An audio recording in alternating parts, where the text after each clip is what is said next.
Hi friend जय जगन्नाथ मु शुभ welcome करते ब्लॉग चैलेंज आम प्रस्तुत करिए बाहाल माछ और फुलकोबी आलूर झोल।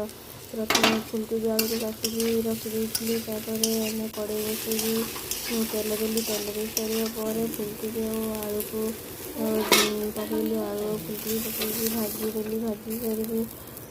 काढ़ीदेली काढ़ी सारा प्रथम कड़े तेल देली तेल गरम हो सारा पियाज काटी रखी पियाज भी पकईली पियाज टे हवापाई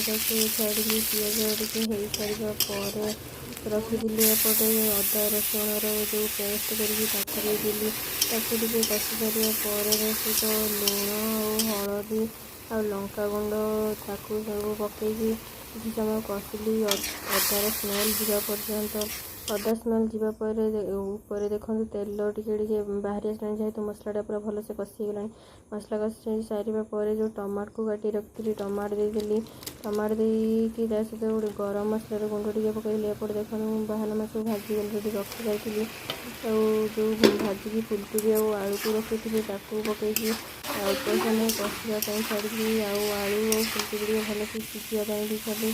कषि सारा पानी देदेली आ पानी देकी घोड़े देली किसी समय छाड़ी भलसे फुटा पर्यंत फुलकोबी और आलूर झोल देखो पूरा भलसे पूरा कलर अलग चेंज गला सीझी भी गला फुटीगला भी तरकारी एवं जो माछ को भाजिक रखी देदेबा चलतु